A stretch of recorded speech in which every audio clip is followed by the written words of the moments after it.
Alors, un autre événement, je sais pas, alors ça c'est culte aussi, hein. C'est Mark Wielinski qui avait écrit Le syndrome de Kreutz chez Pocket, alors ça c'était pour moi une grande révélation, et ce type a écrit beaucoup de choses, de romans qui sont mais vraiment extraordinaires, parce qu'en plus il se renouvelle chaque fois, c'est jamais la même chose.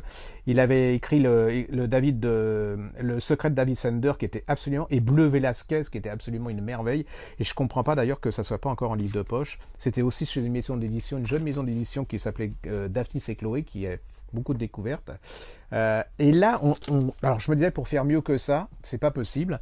Eh bien, on retrouve le suspense, l'art d'écrire et de nous captiver. Ça s'appelle Dossier Vasselot de Wielinski, et c'est chez French Pop.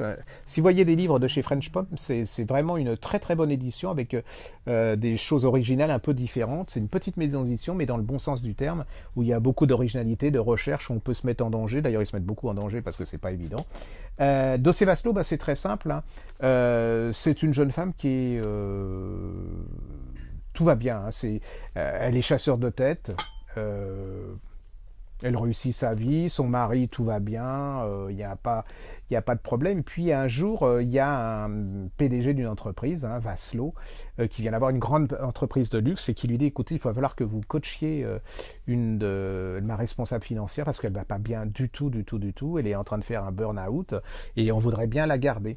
Là, elle va commencer à voir cette jeune femme, et très très très compliqué. Alors, en plus de ça, c'est de voir comment fonctionne une grande entreprise. Vous voyez, les rivalités, voilà.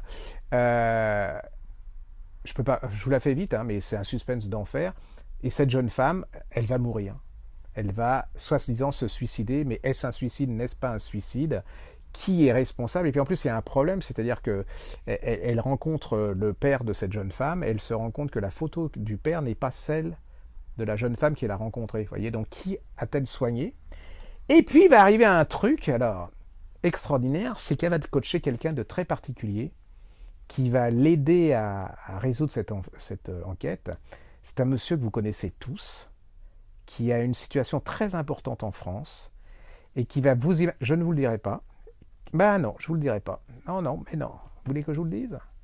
Ouais, ils veulent que je le dise, Thomas. Non, il est en train de... Non, parce que Thomas, il va faire des chroniques après, et comme il n'a pas lu les livres, il est en train de les lire en ce moment pour vous le dire. Non, je suis méchant.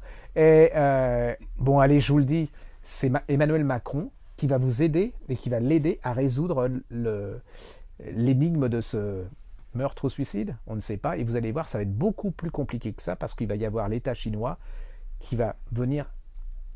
Voilà, c'est très très très bien fichu. Si vous avez aimé Syndrome de Kreutz, vous adorerez ça. Ça s'appelle Le président mène l'enquête de Mark Wielinski. En fait, ça s'appelle le dossier Vasselot. C'est hyper bien foutu. Il écrit bien et tout.